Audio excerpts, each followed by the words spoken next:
we can predict the MVP, Rookie of the Year, and Defensive Player of the Year awards. For the NFL? NBA. NBA? Oh, Yeah. I got you.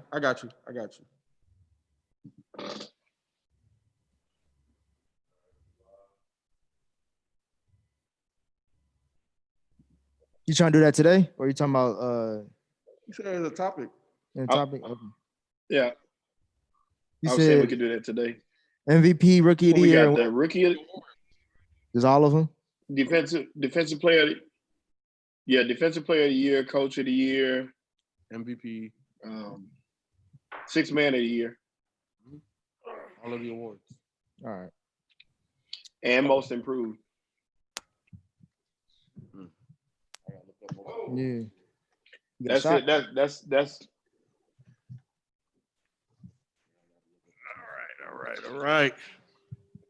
All right. Shit. Hey, boy, Ken will start and won't tell you. We start and we be live. I be scratching my nose. I said, you'll be done started live. We be scratching our nose and stuff. I told you we were live. You know? I hear you. But yeah. Hey man, live TV.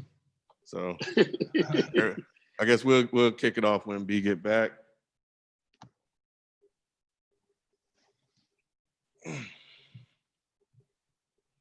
They said the games won't count towards voting.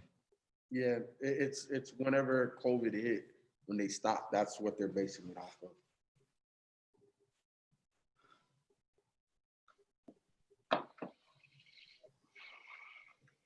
Yeah, I got a list up here. Yeah, I know who I'm going with.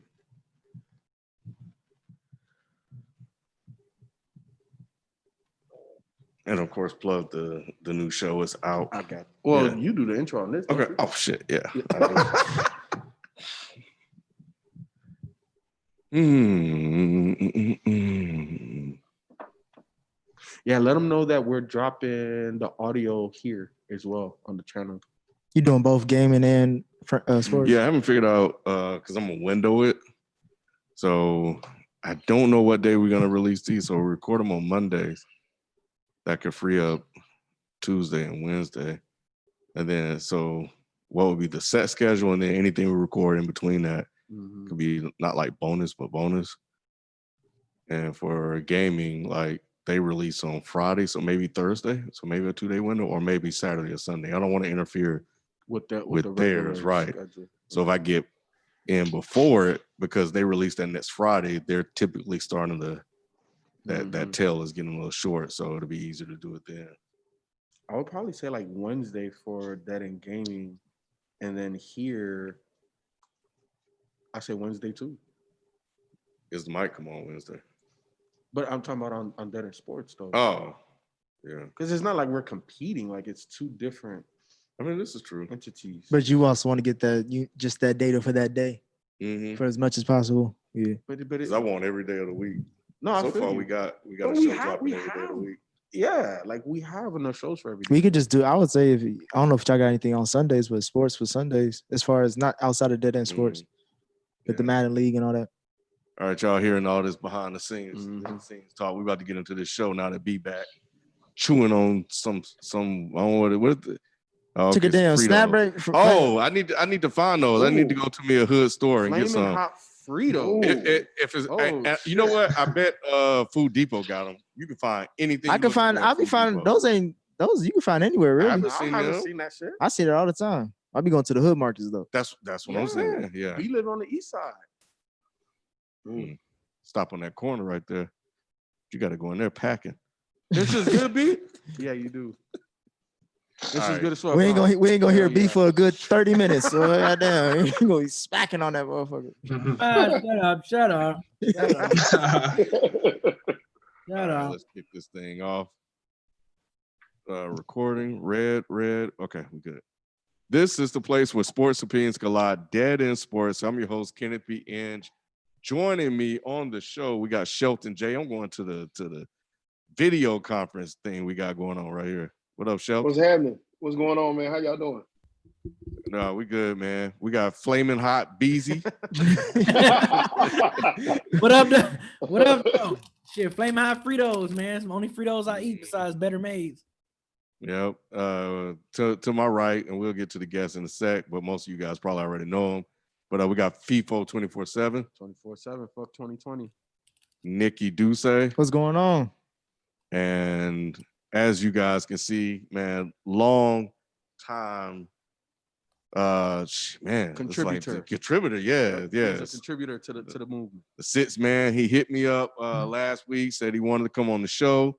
You know, so the doors are always welcome. We got Q. What's going on, brother? What's up, y'all? How y'all doing? You know, All we right, back. brother. You know what I mean? Had to get Q caught in the up. house. Brother Q in the house. Bubble time. You know what I'm saying? You know what I'm saying? They had to tell me to come through real quick. Nah, but Yeah, I feel you.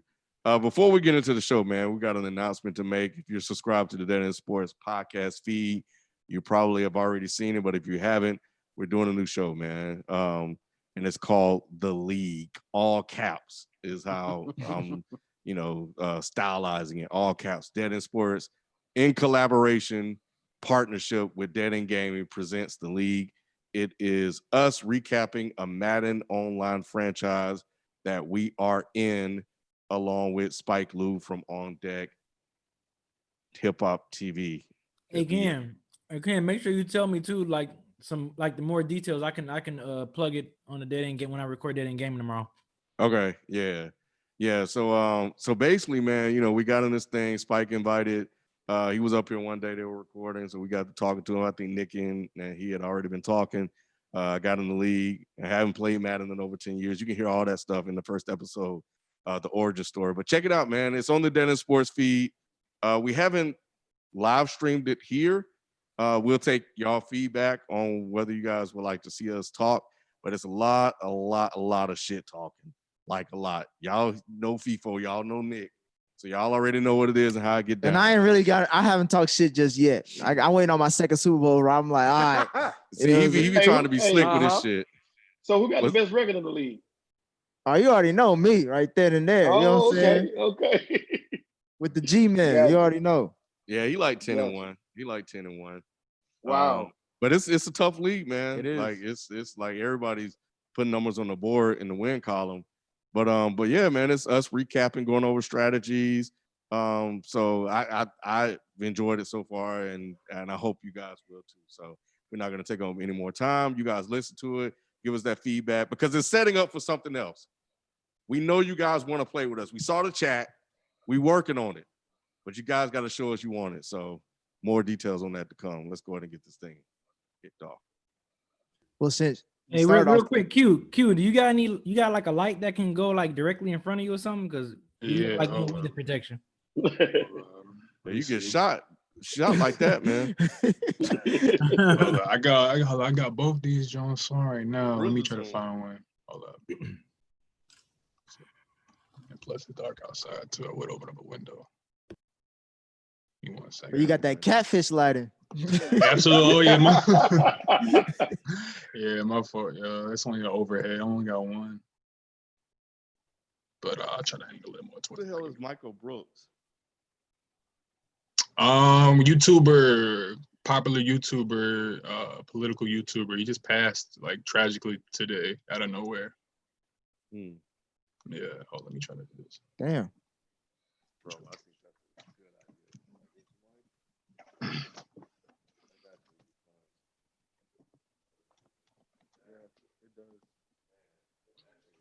That should be fun. All right, this is the best I can do. No, it's probably late. Still. Okay. Pretty weird. All right. All right. Well, yeah, as we were talking about earlier with football and shit, as far as Madden, we could just touch on those points right there. I don't know if y'all noticed, like, all the players coming at the NFL, as far as like they still trying to restart this season, like anything, like we're not going through a pandemic right now. My question to y'all, and I could ask you first, Q, just since this I haven't heard your thoughts on sports in a minute. Do you think we'll have a football season this year, like regularly scheduled? Definitely not. I think that right now we're looking at a situation where we're either going to get a location change completely. I wouldn't rule out a foreign country. I wouldn't rule out a December start. I wouldn't rule out a January start. Wouldn't rule out a 10-game season, 9-game season. Wouldn't rule out anything that's unconventional because right now the cases are rising. We're looking at children going back to school. We're talking about the logistics of NFL players with kids having to take care of their children. It's way too much to move around right now. And I think it's very much so naive for people to think that we're going to have an NFL season start on schedule. I don't think it'll get canceled if the NBA goes through with it because, you know, the rich owners are going to be greedy anyway. But I'm almost positive we're going to see something around January or December that probably is a season start. I'd say a delayed start, not a cancellation. Hey, I got a real quick random ass question. It's because you dark. I can't fully see you. But you got that Corona beer going? Is that what it is? Absolutely, man. Okay. Absolutely. Absolutely, yeah. Got That's the what's up. whole the absolute, you know what I mean, like 6 weeks of the most growing out, you know what I'm saying, I've ever done. So yeah.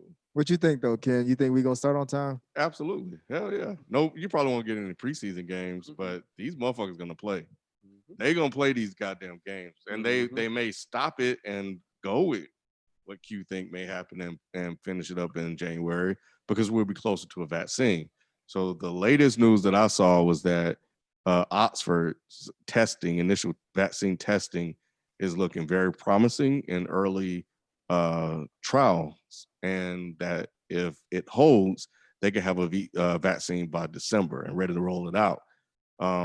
You know, of course, everything is fluid with this whole situation, as we know, but that's where things stand today. That being said, you know, if I could see them starting and then when things kick off and get a little bit worse, stopping, especially if that news holds, and then restarting the season once everybody get vaccinated. They playing. Yeah, man. It's you talking about a billion, and not just 1 billion, multiple $billion industry, dog. Like it's not it. They start. They're gonna play. They're gonna play. Well, but these players is coming out and saying like we not really trying to move unless we get like a guidelines, you know, step by step strategic planning of how. Because like all the players was texting or tweeting at the NFL like I got kids, like I got family members and stuff like that I got to take care of, and going into this environment, I don't know what it's gonna look like. And we're taking all the risk. It's not like the owners; they always got to just stay. They've been quarantining since without the pandemic. They just stay in their box. So it's just like, but some owners, I'm taking all the risk, and you just saying start the season. Some owners interact with the team. They're in the locker rooms. They're also in conversation with the GMs, and we know the GMs are definitely in the midst of stuff. Obviously, some more than others. Obviously, everybody's style isn't the same. But at the end of the day, man, we're talking about business. You know what I'm saying? And we're talking about a sport that already has non-guaranteed contracts. So you don't want to play, that's cool. We're not going to pay you no money. What you going to do? But we talking about players like Patty Mahomes, you know what I'm saying, Russell Wilson. Because they haven't seen a plan yet. And at least from what I've seen, that's what they're upset about. They were like, you guys had all this time and you guys have nothing to show us about it. So you think Patrick Mahomes would sit out? That would be a hell of a statement. I would encourage it because, I mean, to get a little political here on the show, like football season is a sign of normalcy for a lot of people. And in the middle of a pandemic, having football would create that feeling for them, which could make people feel a little bit more positive about where we are as a country, which could lead them out to vote for the guy I don't want back in the office. That another distraction. Aside, if there is no football, then that lets a lot of people know, like, oh shit, like shit is really, really fucked up. How it was when the NBA stopped. When the NBA stopped, that was a sign to the world that this is some real shit. So I think a lack of preseason games would help with that, but a lack of like week one would further boost that even more. I think it's going to be interesting to see what happens. I feel like the NFL is behind the 8 ball because they had the most time to prepare and they're the least prepared to go into the season. I hate it for them because out of all the major sports, they need more preparation, in my opinion, than any other sport. And the fact that they aren't getting, they're missing, and I keep saying this over and over, they're missing so much time. NFL is a year-round job, and you're missing out on so much valuable processing time and timing. NFL is all that, time and injury laden and all that stuff put together. They're missing so much. It's going to be hard to get the best product on the field this year. But you bet your bottom dollar they playing. And I don't care what Patrick Mahomes or any of them say, they playing ball. He just signed for $500 million. You know he gonna play. He ain't got no choice. Yeah. They're not gonna let that they're not gonna not have a season. They're just not. And I feel the stars for coming out and talking. But bottom line, money talks, just like anybody else knows. A lot of people would rather be at home right now that had essential workers, but they know they got to work. They just got to do what they got to do because that's what the job mandates and calls for. So that's what's going to happen with the NFL. They're going to play. They're going to play. Yeah, I mean, as much as I've been saying just cancel sports for 2020. I mean, because of capitalism, they're going to play. I mean, I can see NFL starting. I do kind of agree with Q to a certain extent. I do believe they might have. I wouldn't be surprised if we have a delay season. Like season 1 might be until the end of September, early October. I wouldn't be surprised if we have something like that. But we're gonna have an NFL season. That's definitely gonna happen. Regardless of what situation we're in. Capitalism gonna win at the end of the day, and I think they're gonna pull off. Especially, I think what you said, Shelton or Q. If the NBA, if they see how NBA MLB is kind of coming back slowly, they're gonna have an NFL season. So yeah. I do want to say, adding on to that point, the only caveat in that is that if we have a second wave that is gruesome, if I should say that word, only way in which we're going to get a change is if the second wave this fall kills a bunch of children and it kills a bunch of people. That's the only way we're going to. Yeah, because damn, that's grim, bro. It is grim, bro. I'm sorry. I'm sorry. This show meant for kids and families. Q. Damn, man. We are discussing a sport where men giving each other brain damage. We can talk about some kids. You know what I'm saying? So it's just kind of like one of those things for me where if we have a gruesome second wave, which it is a very much so a possibility that we could, I think that we are going to see maybe a holdout until a vaccine comes. I think the NFL could experiment with something like almost like an all-star type break type of thing. And they could do that. And we could see very much so the unorthodox. I think that that's pretty much what we should expect. I don't see a on-time start because, number one, like Sheldon said, this is a matter of weight room. You got to think about almost 100 plus, 200 plus guys in the weight room trying to get everything done. How does everyone do squats in under 7 hours? How does everyone do the bench pressing in under 8 hours? How do you get everyone in and out of the weight room? How do you make sure that running backs, wide receivers, skill positions don't tear hamstrings because you don't have the proper runway to cranking up the workload? How do you guarantee contracts? These are so many things, that injury provisions that haven't been set yet. How do you space all this out? That's why I'm almost positive we have to have a delay because these guys are not going to risk their knees and ACLs to go tear them in week 2. Mm-hmm. I hope not. I want to be wrong on it. Well, the Raiders owner was saying that outside of just the players coming back, he was saying like, shit, we might need to just lean into games without fans, which I think some people you're starting to see MLB and you see the fake crowd noise they have for those games.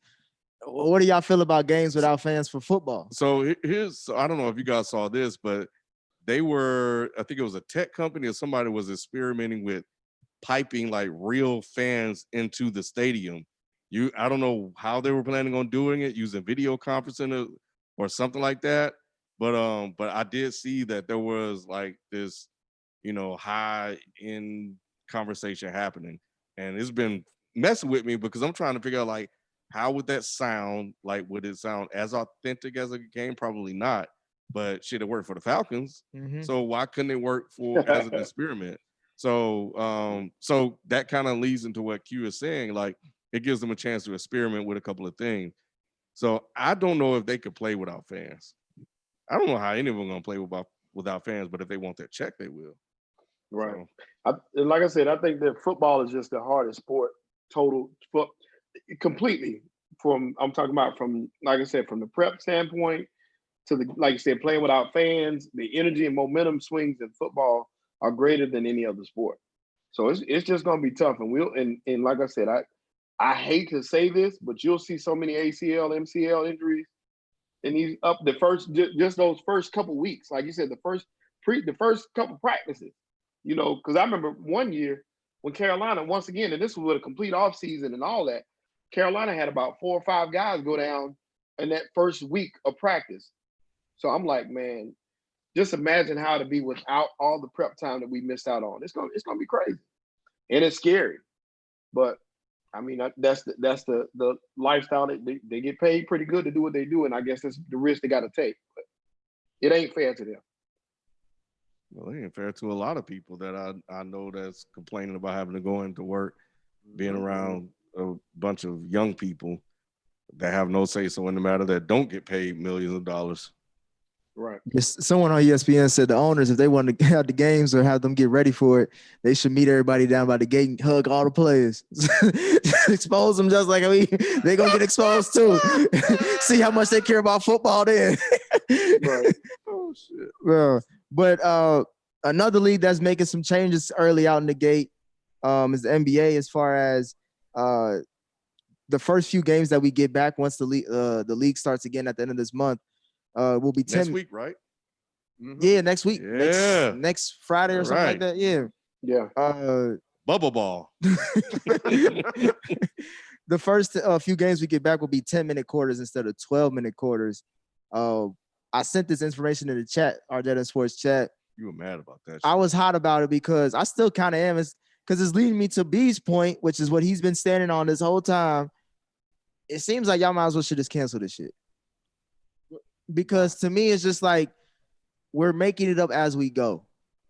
And I don't like you can't take serious competition if the rules change. It's called agile management, bro. It's just what they're doing. They have to be flexible in order to deal with this situation. Exactly. Because look, man, this, like, the new normal is truly the definition. And the thing is that we gotta be fluid, not only individually, but as a society and as a business entity. You know what I'm saying? Like, before COVID, did we even have a strategy to do things remotely? At all. As Dead End everything, as Dead End Media Group, we did not have a strategy to do what we do remotely. But guess what? It forced us to change if we wanted to stay alive, to stay afloat. And I think that any entity is going to have to do the same thing, including the NBA. 10-minute quarters is to protect the players from these MCLs and ACLs and knee and whatever problem, because they have, for the most part, they have been chilling. And I don't mean chilling like us. Like, I know I gained about 15 pounds, but I mean chilling at not playing at that higher level, back to back, traveling, being in their normalcy. So this is a way to get them, their bodies, back acquainted to the grind. And I think it's not a bad thing. Like, when I hear you talk, Nick, you make it seem like it's the worst thing in the fucking world, bro. I'm saying it because it's just like, I already know, like, Shelton, you've been talking about this for a minute too. And Q, I want to get your thoughts. The asterisk just looks bigger and bigger. You know what I'm saying? Like, I was about to ask. The quarters, like, for what? But this doesn't count. Like, we're not even. We gonna end up playing 12 regardless, right? No, of course. So then play 2 more minutes. No, Nick. Look, let's ease things back in. Look, and this is the reason why I'm saying that. Even at my job, right? Like, I work 3 days, then I'm off a day. I work 3 days, and I'm off a whole week. When before I was working 40 plus hours, bro, busting my ass. It's the new normal. It's the new normal, bro. So Daryl Brown, shout out to Daryl Brown. He's kind of fact checking us real time, I suppose. But he said those 10-minute games are scrimmage games, not the actual games. And when the real games start for the playoff spots, they go back to normal. That's what I'm saying. The first like, 8 games, so this right? is like a preseason. So it's like, what's the point of that? Well, what's wrong with that? Because like, we want to get to the shits. Like, that's how they gonna because get to the reason why I'm saying we want to get to the shits is because we know that we got a limited amount of time before LeBron get corona. It's 8 games. So we're trying to get to the games before LeBron get corona, and then nobody wants to watch the NBA no more. That is a very good point. You want to minimize your risk, and if you could do that by shaving off 2 minutes per quarter, then why not do that? If you want to try to protect your asset. Yeah, I think it's if it's just which I didn't know that. I didn't pay that any attention. I thought it was the real games. If it's for preseason, it's okay. But I don't see how that'll help other than easing them back into it. But still, man, it's a lot. It's gonna be a lot to see what happens with this. It's gonna be interesting. I'll be tuning in to watch. Of course you will. Yeah. With the asterisk T-shirt on. Yes. I'm gonna be the Asterisk fan club. It's got to be. Q, what do you think about how this NBA season about to start? The scrimmage games are just 3 games before the 8 games. So I'm getting look, y'all have been busy. So I getting all the facts mixed up. But yeah, so we just more fact checking in real time. Appreciate it, Daryl. Appreciate it, Peter Griffin. So yeah, so they're just televised practice games. So yeah, man, you should take back your all caps, cancel the games. I didn't want preseason games to begin with. Why do we need preseason games? We got to finish out the regular season before we even get to the playoffs. Like that all just tells me we ain't gonna get to the playoffs because somebody gonna get corona. Russ already got it. You know what I'm saying? Yeah. And these niggas don't want to stay in the bubble. You can see somebody snitching on them every 5 minutes, saying these niggas is out. Of this. Q, how you feel about it? Man, it's my first instinct always was to actually applaud the sentiment of people like Kyrie. I don't agree that their tactic was all the way fleshed out, but I always agreed with the sentiment that we should have a collective bargaining power in this type of situation where the product controls everything. This is a player league. This is a league that is run by the players. The talent is completely in control. The prisoners run the prison. And I'm saying those words very intentionally. When they try to make y'all go back to work, what I don't understand is why the Kyries, why the KDs, why the people couldn't come together and collectively say, we want guaranteed salaries for all the players across the board if you're going to make us play. Because those guys on the G League, those guys at the bottom, they get stipends. They aren't getting guaranteed money. And the people who were to discourage that type of stuff, and I'm getting around to your question in a roundabout way, but this is very important because I always feel like when we're looking at ESPN, we're seeing very much so a coordinated agenda from the people like the Perkins and the Stephen A. Smiths. They were the attack dogs against people like Kyrie. And they still are very much so the attack dogs against anybody who wants to say that perhaps we should question why we are going to risk our lives and perhaps our families' lives and perhaps unknown health things that are going to actually affect us down the line. We're going to risk that so we can make some white folks a bunch of billions of dollars.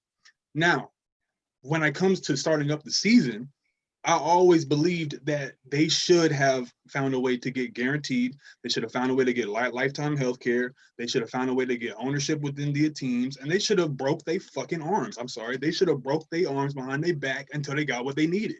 Because this is ridiculous. What happens if the night before Game 6, Russell and Harden get, coronavirus because they want to go out on the town? Are we going to cancel the game? Are we going to wait? No one really knows. We're just kind of going with the flow. And going with the flow is going to get somebody killed. And it might not be a player because they have some of the best healthcare in the world. They already have money, quote unquote, the stars. But what about that janitor? But what about the ball boy? What about the announcer? What about the food concessions person? Are you going to guarantee the fact that no one of those people are going to die 5 years from now?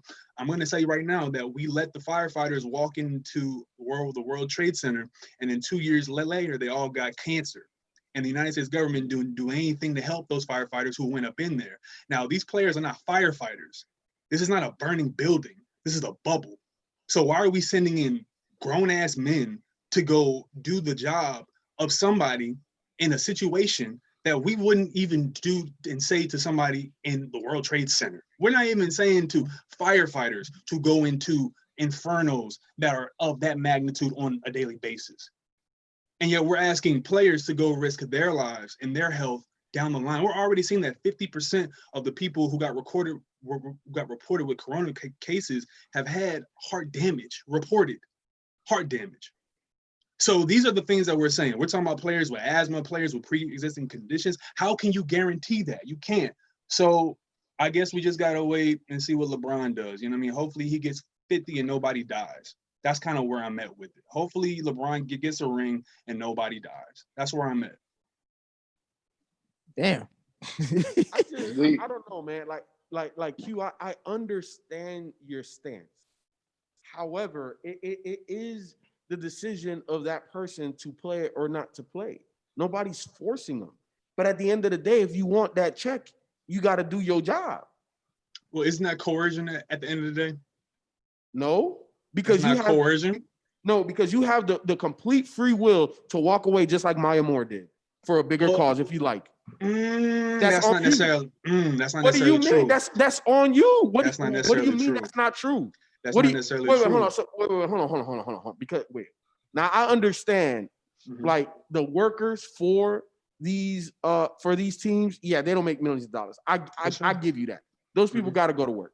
I even understand some of these rookies. They just got to the league. They're not set up for life. A lot of them. Zion, he got a lifetime Nike deal, a Jordan deal, whatever. He good. Sure. You know what I'm saying? Luka been a damn pro since he's like 12 years old. I get it. Some of them do, some of them don't. But the LeBrons of the world, the Russell Westbrooks of the world, the KDs of the world, the Kyries of the world, stop playing.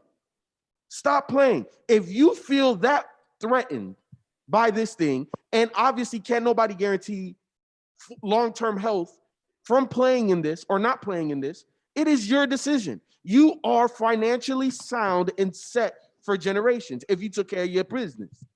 It is your choice, Q.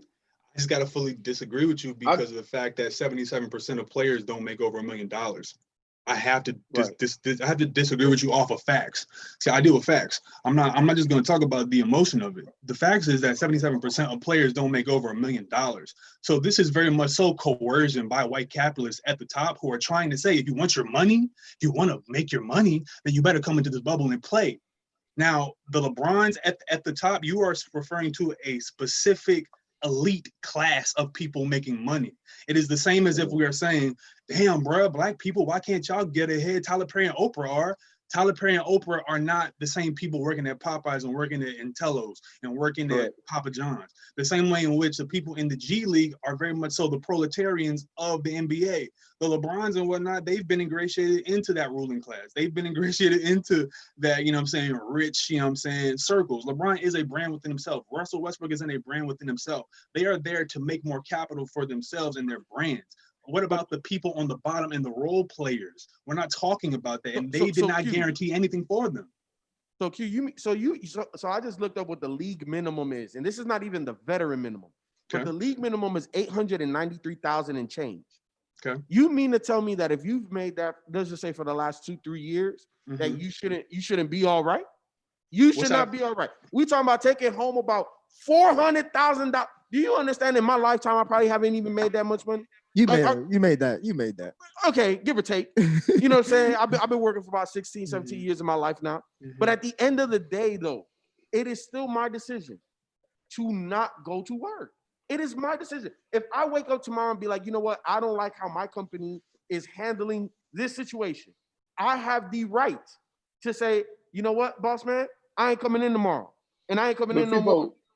But people, you're absolutely right in that point that they do have the right to do that. But think about how many people can do it. Even making that type of money, the lifestyle you lead is still a different type of lifestyle. Not even a lifestyle. Yeah. What about the house that you have? What about the people? What about the people you take care of? What about the fact that motherfuckers have child support? Motherfuckers have to pay for entire mortgage, entire college, entire mamas, grandmamas. We're talking about $400,000. If we're talking about a G League player who's just trying to make money, he's spending money on flights, he's spending money on his clothes, he's spending money on the lease that in the city that he's staying in, because you know that he's not going to have a contract that's keeping him in that city. So what are we saying when 77% of the people are not making guaranteed money and they're not making over $1 million, but the people at the top are? My point is not to say that the people shouldn't have played. It's not to say that, I want the players to do whatever they want to do. But what we are seeing here is that we are being bamboozled and we are being led astray into a bubble that cannot guarantee the safety for anybody. It cannot guarantee the safety for those players. It cannot guarantee the safety for their families when they return. It cannot guarantee the safety for the staff. It cannot guarantee the safety for the announcers, anybody. And we are just ignoring that. No, we're not ignoring that, because at the end of the day, anything in life is not guaranteed. No, for real. I was stopped at a red light off of the highway and I got hit by AT Wheeler, I could possibly not be here today. And I didn't take no calculated risk. I was just living life. So everything that we do is a 100% risk. Also, but your job wasn't to get hit by that 18-wheeler though, bro. Like that. No, that I wasn't understand your that, job. and I understand that. But even when you sign that NBA contract, they can't guarantee you long-term success and that you're going to get to even a second contract. And they already tested, what was it, 374 players and staff members in that bubble that are not affected by Corona in no way, shape, or form. So at the end of the day, everything we do, the point that I'm trying to make is that everything you do, from waking up and putting on your shoe and going in your vehicle, is a calculated risk. Life is a calculated risk. And if you want to get the check, it is a calculated risk that you're doing. And the NBA has measures in place to try to keep you as safe as possible. And I think the NBA is in a better position than a lot of regular, everyday folks to that have to go to work without those same measures in place, Q. Nor are they making the exorbitant amount of money that these people are making. So their risk. But who are the people that we're talking about? I need people to specify. LeBron James is not the barometer for which we should be judging these people. I'm talking about that 77% that you're mentioning. Right. You know, when that. I hear that, when I hear that 77%, you know what I think about? I think about people that have to go to work under those same conditions that are not guaranteed safety. I think they apply. So I think, it's almost like it's not a leveling off by any measure, any stretch of the imagination, because the dollars and cents for both parties don't equal up. One makes way more than the other. Essentially, we're talking about the health and safety of each class. So, but neither one can be guaranteed. So what do we do? I guess my question to you is that I think one of the things you said was, you mentioned something about guaranteed money, and they should have held out for guaranteed money. That doesn't protect them from the other issues that you brought up in terms of safety. So what do you do with that if you do guarantee the money? So here's what I'm saying is that, number one, I'm for the self-determination of all the players. The players should self-determine what they want to have happen collectively, meaning that the people all together, getting together, all right, KD, what's your perspective? All right, G League player, what's your perspective? All right, dude who's on a mid-level contract, what's like, you know what I'm saying? We're talking about coming together and actually having a meeting of tribe here, not just some, just arbitrary don't play, just don't play. What we're talking about is what can we actually do to angle this towards not just a moment for safety, but a moment for Black lives, a moment for the individual politics that they're all trying to quote unquote push them while they're down there. And at the end of the day, my solution that I would take up for them is everything I just listed earlier, where it's like, we're not talking about sending people off to war. This is not a necessity in society for us to have people dunk a ball in the hoop. This is not a matter of life and death if we do not have sports. And I'm kind of repulsed by the fact that we are seeing this rhetoric on ESPN that, oh, y'all get paid so much, go get it. It's like, what does that mean, bro? Like, you're really trying to say that just because poor people are forced by this economy and this system to go die on the altar for capitalists up at the top, that we should do that for rich Black folks who are playing a sport? That doesn't make any sense. I don't agree with the, the equation there, that we should risk other workers' lives, not just the players, but other workers' lives, because y'all making a lot of money. When the fact of the matter is that we should, hold up, but one last point. When the fact of the matter is that, in my opinion, we should be encouraging everyone to stay home. If you are not an essential person in society, you should be home, and you do not need to be out risking your life for any type of profit motive. That's my point, and it's always been that point. I don't see the use of it happening for teachers. I don't see the use of it happening for an NBA player. They're not so essential that they have to go die for these causes. That's all I'm saying. I think what they're saying is that when you hear that rhetoric on those programs, is that my understanding is that they're not excluded from that. Like if the people that are forced to go to work because they have no other choice, because they're locked into this capitalistic society where they're living paycheck to paycheck, if they have to go do this in order to survive, what makes you so fucking special to not be able to go do that when you're just going to dribble a goddamn basketball? Because I just saw motherfuckers cry for 6 months over Kobe Bryant. And I swear to God, if I got to hear another Michael Jordan eulogy where people going to fake cry for somebody who they don't even know, then I'm going to be fed up, because this is what we can prevent right now. All the eulogies that everyone was so, oh, rest in peace, Mamba, rest in peace, Kobe, right? Everyone cares about players when they die, right? But when it's players who could actually go into this, and who can guarantee that no one in this is going to die? No one can. The same way I cannot guarantee someone's not going to or is going to. So the same way in which everyone just, laid at the altar of Kobe and cried and had all these emotional responses to a tragedy that no one foresaw.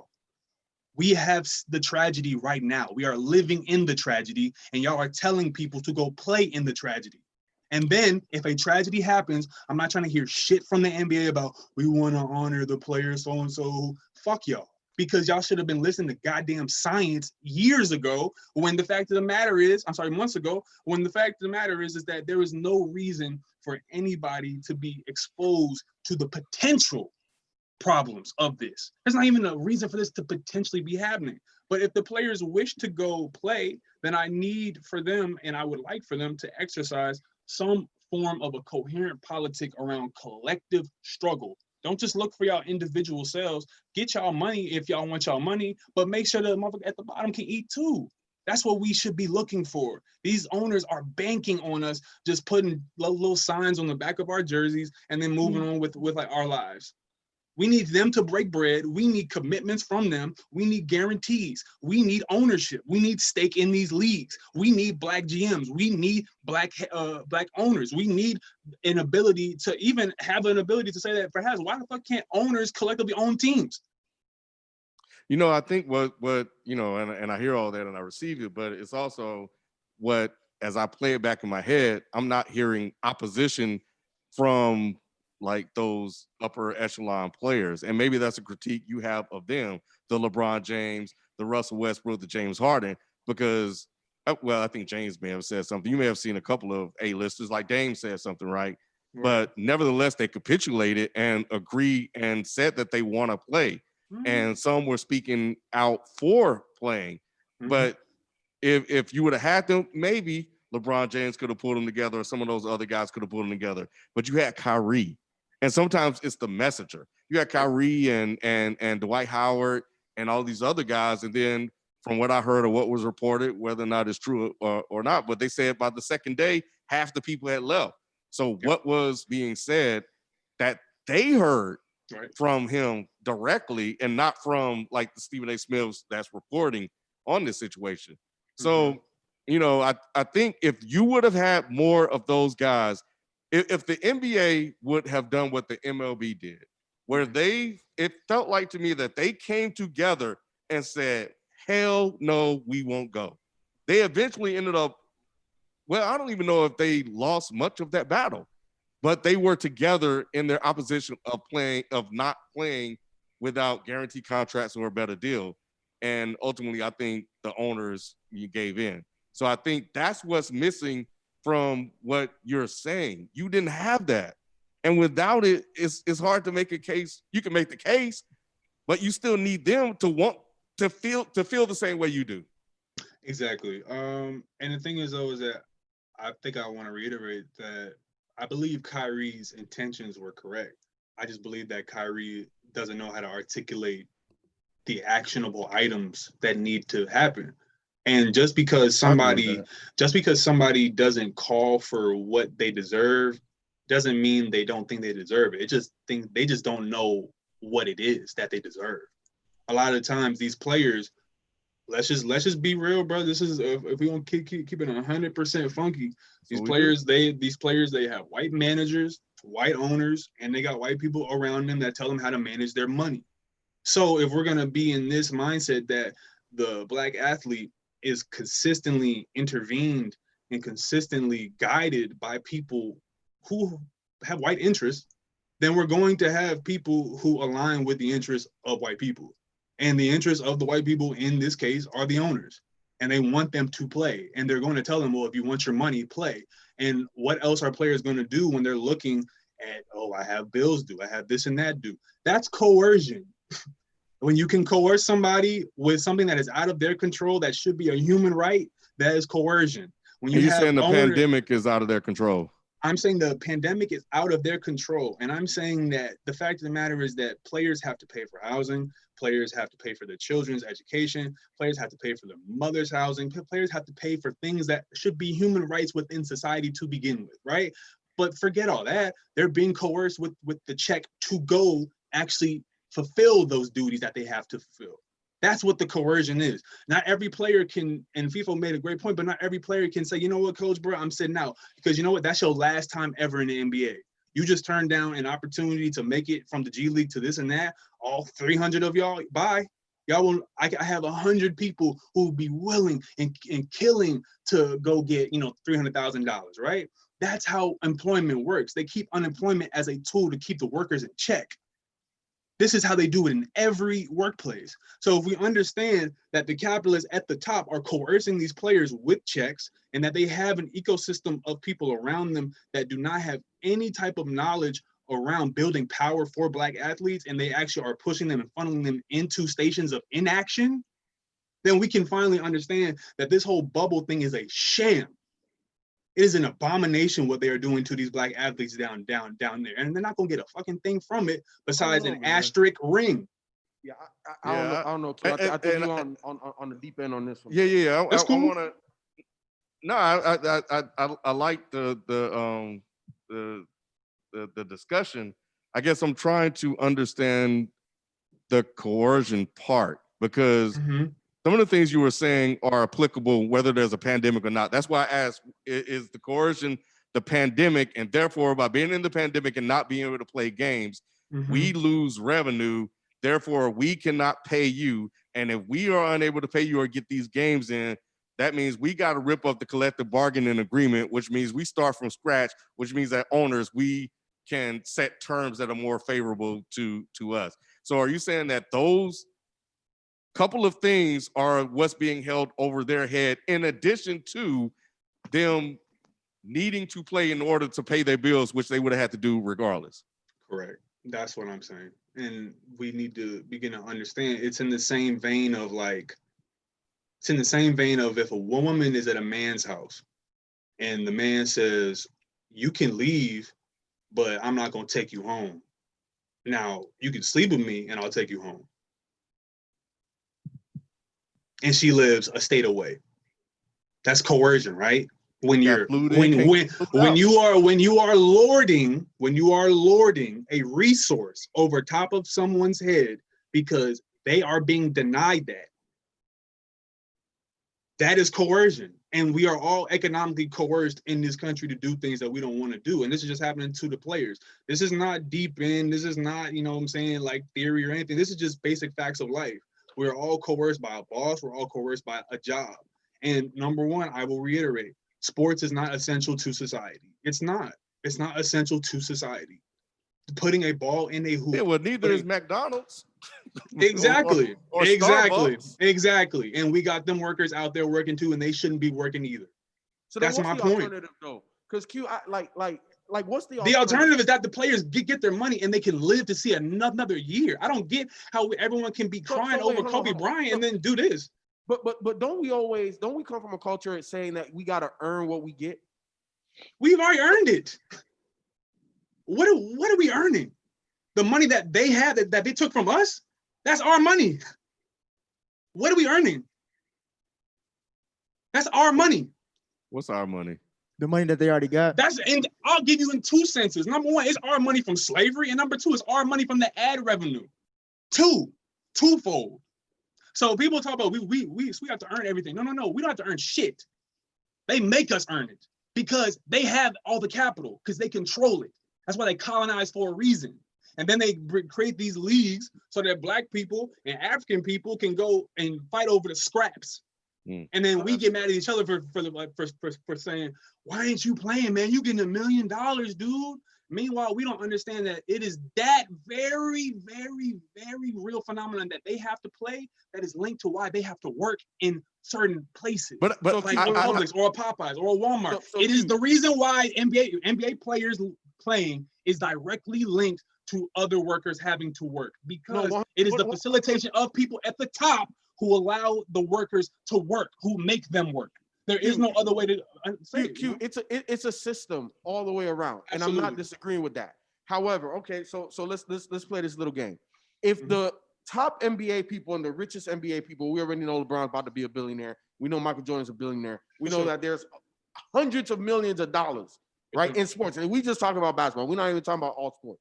For sure. If they created their own league, would they not have to, the players themselves, have to play to keep that league going regardless? So how are you going to generate the revenue to share the revenue if you're not going to play the game? When are they playing this game? During a pandemic or during a time in which everyone can actually be outside without masks? Regardless, in a pandemic. No, that's not regardless. No, that's not regardless. In the pandemic, how are we going to generate revenue if we don't play, even though we own our own league? First and foremost, we have podcasting. We have other forms of revenue that we can get into. We can sell merchandise. We can play one-on-one games. So why can't you say, I ain't playing for you, and I'm going to do all this anyway? Come on, man. Because FIFO, if they're G Leaguers, they will be blackballed. Colin Kaepernick couldn't even take a knee, and he went to a Super Bowl, and they blackballed him. You think a player in the G League who says, I'm not going to play in this league is going to be, oh, yeah, come right on into the Charlotte Hornets camp next summer. No, motherfucker, you just said that you weren't going to play with us last year. Stay your ass in the grocery store. That's what they going to say to all them people. Kurt Warner. I guess, I not playing and guaranteeing money for guys that dribble a basketball, just while possibly could be fair and understandable in a pandemic, it just would create other problems or other conversations that ultimately need to be had and are being had one way or the other. But I'm looking at, dang, they can get their guaranteed money, but I still got to go to work under those same conditions. Well, then I think that leads to, I don't know, Q, this is one of your points as well. That leads to then let's just put all this shit to the side and figure that shit out now, since we in the pandemic, since we can still do the Zoom sessions and all that other shit. Again, the reason why I'm pissed off about, first of all, preseason games don't mean shit. And there's more likely that the players are going to get hit or sick. I mean, hurt or sick. So, right, that's off bat. So preseason shouldn't be there. If you're going to come back with the short regular season and then go into the playoffs. Just do that. But since you want to have this stretched out time, which maybe it's time for them to get sick so they can get over it, it just seems like, why go through all that? And like you said, Ken, the commissioner came out and said, hey, motherfuckers going to get sick. They're going to get sick. We still got to run this check. You know what I'm saying? So it's just like, it ain't, like you said, this really shit ain't that deep. It's just basketball. We make it deep because we throw money and morals on it. But it's really just basketball. And if we looking at it from a basketball standpoint, we really could just figure this shit out in the back end. But behind closed doors, there's a whole bunch of Nike, Adidas reps saying you got to make us, you got to make the season happen. Because you understand, man, LeBron is not getting any younger. Nike's trying to press that campaign to get the fourth ring or whatever. He got more shoes coming out. Kobe got his line coming out. They're showcasing all the Kobe shoes in the bubble. This is all about capital and commodity, bro. And understand that the players are not players to them. The players are commodities. The players are commodities. The players themselves are a form of capital to these capitalists, because we need to begin to understand that. Capital, before it can even expand, it has to move. You know what I mean? It has to move before it can expand. So if we understand that they took Africans, they taking these players to Orlando as well. So people need to get within a mind frame of understanding that. You calling the bubble a plantation? Man, we ain't landing on Plymouth Rock. It is what it is. We ain't landing Orlando. Come on now. You know what I'm saying? No, but Q, you and I, man, we share a lot of thoughts and ideas. What you're saying, I'm in agreement. I just, for me, in this situation, unfortunately, I'm just stuck in the reality of what it is, because I know that what you're advocating for, what you're talking about is 100% on point. I just know that, unfortunately, it's just not going to happen. Oh, yeah. And it's like right now. But I think, what are the lessons learned, or what can be taken away from the players, from what Kyrie is saying, and what can be done moving forward in year 5, year 10, year 15?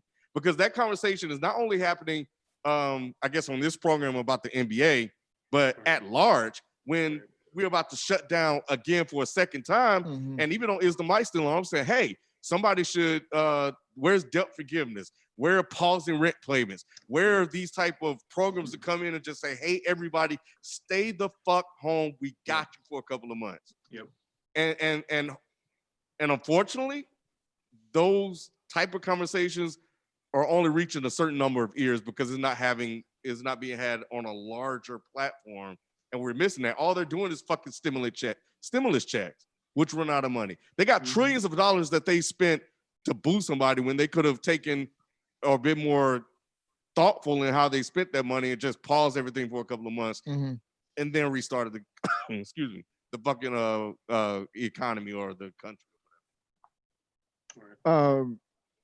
Q, you were talking about the odds of getting sick, but B brought up a conversation that is going to switch it a little bit as far as the MVP odds in these award races.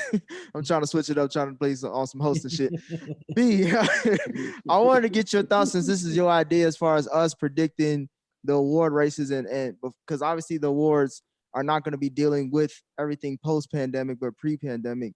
I got the odds right here. We can break it down by category as far as MVP, rookie of the year and all that other shit. Let's start with MVP.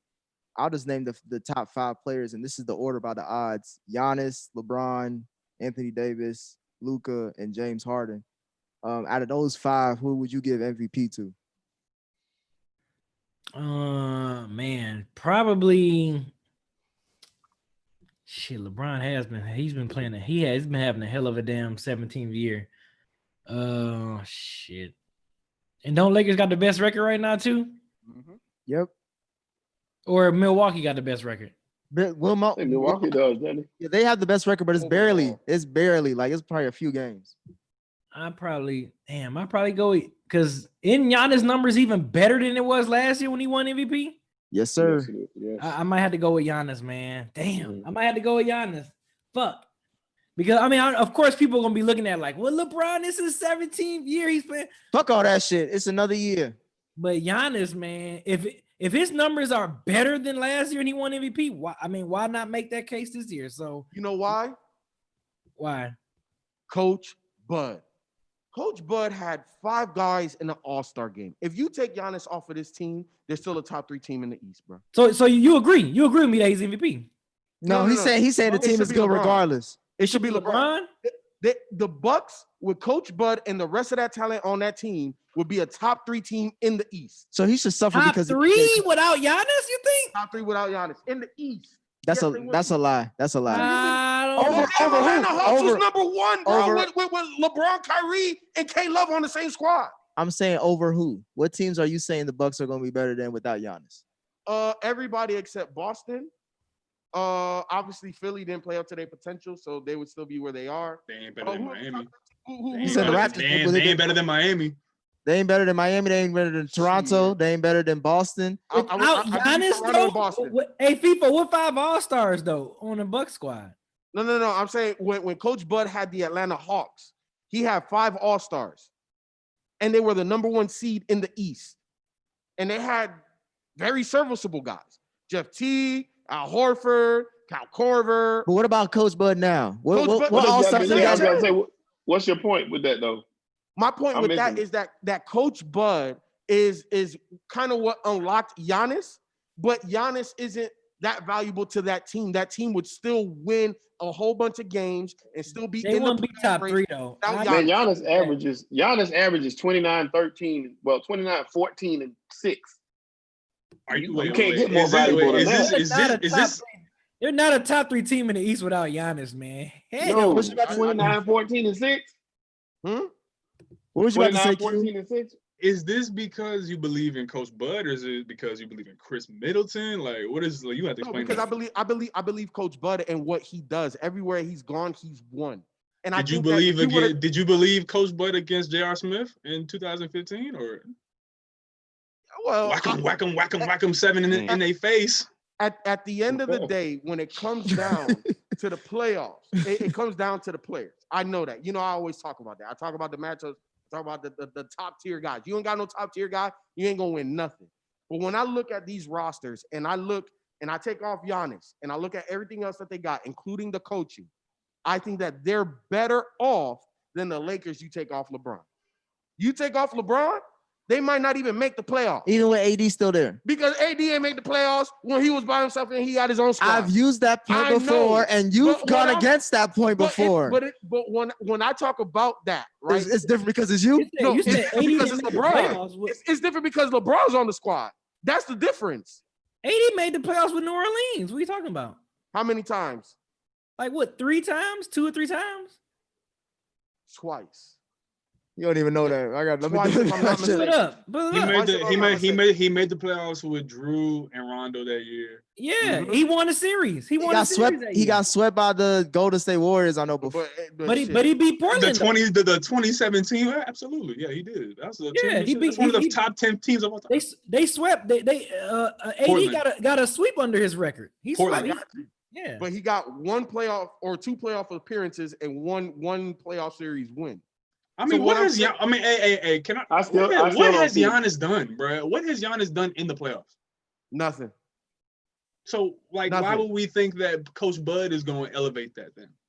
No. I'm not saying that Coach Bud is going to elevate that. What I'm saying is, you take Giannis off Milwaukee, you take LeBron off the Lakers. Milwaukee has a better record than the Lakers do. LeBron is more valuable to the Lakers than I believe Giannis is to the Bucks. Does that mean he should be MVP though? No. Giannis should not be. He's not the most valuable player to his team. I don't see. LeBron is the most valuable. Where you get that from? Because you don't have that secondary player. Milwaukee got a bunch of good players now. Don't get me wrong; they got a good team, but you don't have that secondary star like the Lakers have, like AD is supposed to be. You know what I'm saying? Period. He doesn't have a Robinson's Batman. He just has a bunch of good players. And like I said, great season LeBron, but you can't take that away from that man. That man, 29 and 14, you can't take that away. So just because you got 29 and 14, that makes you more valuable? That makes you more valuable. No, you got the best record in the league? Yeah, I was saying you're taking it just out of context. Like he has the best, he won MVP last year. Coach Bud had the best record in the league with no superstar. The MVP is a regular season award, so you got to take all this shit out. No, I feel you. And when I say the best record in the league, that's a regular season with no superstar. He already did that. But the Lakers have another superstar outside of LeBron. I get, but you take AD off this squad, they're still a top 3 team in the West. No, they're are they? Dude, top 3 team. I don't think so, bro. No, sir. LeBron been playing? No, sir.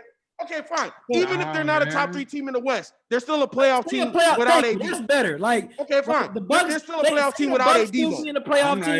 I'm not even sure about that. Yeah, say the Bucks still be in a playoff team without Giannis, but saying the Bucks will still be a top 3 in the East, hell no. The same thing with the Lakers. If the Lakers lose LeBron, they are 7th to 8th seed. They're not going to be a top 3 team in the West. Hey, B, I don't know what FIFA been on, bro. He said Rondo is Brian Scalabrine last time, and now he's saying, I'm like, all right, bro. If you put LeBron on the Bucks with Coach Bud, they still have the best all record. All of the players that Giannis has, they'll probably still have the same record that they have now, right? And if you put Giannis with AD, absolutely fucking not. It's absolutely. It's not going to be the same thing. They would not have the best. No. Hell no. You don't think they'd be a top quality? Not a number 1 seed. No. Not in the West. Why not? Because Giannis isn't that type of player. Not like Giannis that. Giannis averaged 6, so he's an above average assist for his position. He's not like LeBron, man. I mean, obviously, no one's like LeBron. I get that, but I'm saying, that's kind of what we're doing, though. We're making that comparison. Yeah. It's still so who do you got? But you're right, Ken, because it's kind of like overkill with AD and Giannis. They kind of play the same position, so it's kind of like they'll kind of butt heads a little bit. So I get where you come from with that. There won't be a floor leader, a person to get the ball to, the post and move the ball like that. But still, to me, like I said, that's apples to oranges. I still think Giannis is just more valuable. I just do. Who you got, Ken? Well, wait, hold on. Shelton, what are you basing that upon? Like what is value? Game. What is value in your opinion when it comes to a basketball player? Well, what he brings to the table for his team. Like I said, I look at Giannis, and Giannis pretty much carried those guys this year. Even though like I said, he got a good squad around him. I'm not saying there's bad players. Ain't no way they're a top 3 team in the East without him. I don't even know if they make. I honestly can't say they'd be. If they were, they'd be a 7 or 8 seed if they did make the playoffs. But Giannis held that team down. When they needed a bucket, Giannis was the one to get it. He was the man to stop. You couldn't stop him. And he did it in all phases. LeBron. Now he didn't do it in all phases because he ain't got no jumper yet. He ain't doing it in all phases. He still ain't got no post game yet. He ain't do it in all phases. And here's another reason why I say LeBron over Giannis when we're talking about valuable. LeBron has to overcome organization, health of other players, dysfunction, a whole host of stuff that Giannis has let me ask you that question.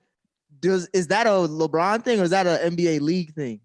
That shows how valuable LeBron is to any roster. Is that the championship goes through LeBron. For over the last 10, 12 years, the championship goes through LeBron. Well, then let me ask you this question. Has LeBron not faced those things at other franchises? But other players cannot overcome the same things, which is my point. What do you mean? He lost Kyrie. Kyrie was hurt. He couldn't overcome his hurtness, but LeBron still had to deal with that. And there was still dysfunction in Cleveland, and he still dealt with that. So how is this unique? How is this unique and different? How far has Giannis gone? Has Giannis gone to the Eastern Conference Finals? Yes. Against who? Against the Raptors. Against the Raptors. Oh, yeah, against the Raptors. Yeah. One time. Has he made it? That was the only time he was in the East. Wasn't that last year?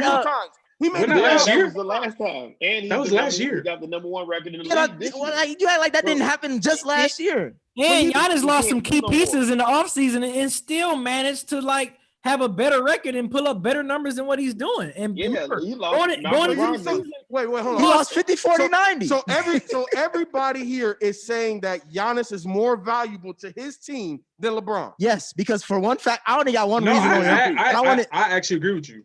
I actually agree LeBron is more valuable than Giannis. I think LeBron isn't, just for the fact that I don't think y'all remember the third name I said was Anthony Davis. How are you gonna be fighting for the MVP race with the guy who you play with, and you're still saying without him? Because it's the Mo Williams effect. If LeBron AD ain't Mo Williams, bro. Well, my point is this: is that I'm not saying that LeBron carries AD because AD is amazing in his own right. But you're gonna say he carries. When has he been in the MVP conversation when he didn't have LeBron? So you saying he carry him? I'm saying LeBron is elevating AD, bro. Like, there's no way. Yeah, elevated him. I understand that, but that's not much of an elevation. If he's, what do you mean that's not much, bro? Look, how much more? Look. Talent wise, AD is a top 3 guy in the NBA. Talent wise, okay, but he has not lived up to the talent. When you are a top 3 talented player in the NBA, you should be competing for championships after your 3rd or 4th year. You should be there. AD has had plenty of time prior to this year to be competing for championships, leading a team. What year? How many years did it take for LeBron to start competing for titles? Like, seriously, 3 years. 3 years. Yeah. 3 to 4. Let me say this. He came in 03 to 06. AD's stats are similar all the way across the board from when he was with LA to when he was with New Orleans. It's the same thing as far as stats go. So to elevate him means you make him better. So I should see a difference in those numbers. No. You're looking at the wrong number. The number you need to be looking at is wins. That's the difference, and that's the LeBron effect. That's the LeBron effect. I mean, yeah, put them together, but you could say AD elevates LeBron too. It's the same. It's the same method. He always has. It's a little bit more nuanced than just stats, though. Who did you say? Anybody can? I got LeBron. All right, we're moving on. Yeah.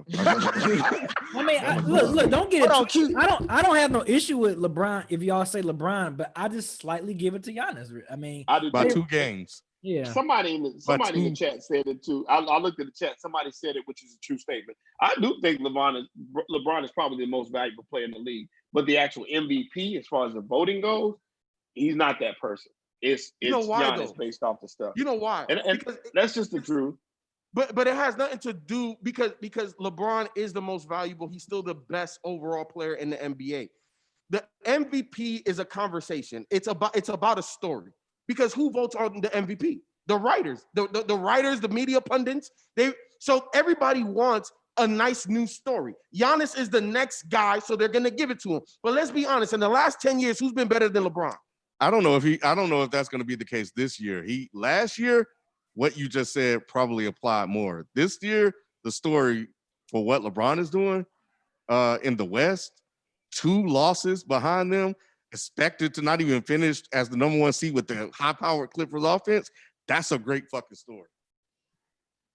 Q, could see Q. them Why did you being think a better LeBron? Why you think LeBron deserves? Is it everything that FIFA has been saying? I think that AD has question marks by him still, and that's going to be the thing that propels LeBron to MVP status is the fact that AD won't be able to assert himself as like that dog. I don't think he's a dog. I think he's a guy who is a star, and I think he could claim superstar quality. I'd probably say he's a star, but in terms of LeBron's effect on the game, his passing, LeBron's ability to turn on the defense when he needs to against Kawhi, against Giannis, that shows that gear that he's holding on to, that 98 Jordan shit, where it's like, all right, I got the final 3 minutes, let's turn it on now.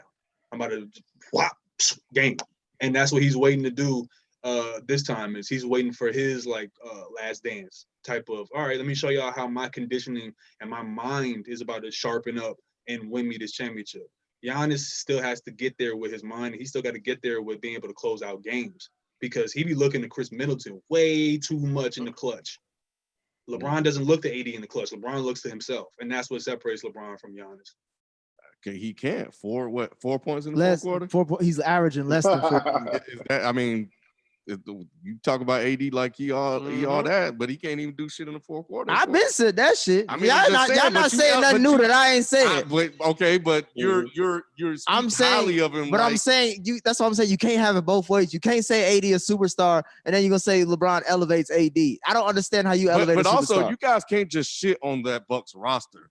Like, no one is shitting on the Bucks. I said Giannis deserves MVP. I know, I understand that, but that whole Bucks roster could make up for AD. So if you really take a look at and does is two different words. I would say it does. It does. I would say it does. Look, so FIFA, you like Bledsoe, Middleton, Lopez as your core, and then just fill in with the other two, like a Wesley Matthews and then the DiVincenzo's of the world, and that's gonna get you what? So what are you thinking? You're thinking what? 54 wins, 49 wins. How much? So the way I'm looking at it is I don't see it. If we swap, you look at it through beer goggles. First and foremost, say that. No. It's beer goggles you got on. No. This is how I look at it. You swap Giannis and LeBron. LeBron's making the finals with that Bucks roster because he already did it with a worse Cleveland roster. That roster was way worse than this Bucks roster, bro. But the East is a lot better since that time too. I understand that. And LeBron, that's where LeBron still is. The championship go through Bron. Prove it otherwise. Last year. He was hurt. All right. We just talking about sports now. He was hurt. Hurt niggas people get hurt in sports. You know what? That's 1 year that it didn't happen. You know how many more years that it did happen? I got way more than you, bro. I got way more ammo than you. I'm just talking about this year. You got a bullet. I got a whole bazooka on this side. All right, let's get to another debate. Let's Q, you got another point? No, you go ahead. All right. Rookie of the year. It's only really two motherfuckers. It's John Morant and Zion. That's all they got. So shit, I'll start off with you, FIFO. I'm gonna be a little controversial. I think that another name should be thrown into the hat. I'm not RJ Barrett. Hell. Hold on. Don't say. You better not say. We going through a pandemic. All right, give my dick. we going through different times. All right, got that shit. No. You talking about Jackson Hayes? I just had the name. He the Miami cat. Kendrick Nunn. Bam Adebayo. Kendrick Nunn. No, I think his name should be mentioned. I'm not saying he should. He's win. a dog. But he should be in the top 3 for Rookie of the Year. He should definitely be in the top 3.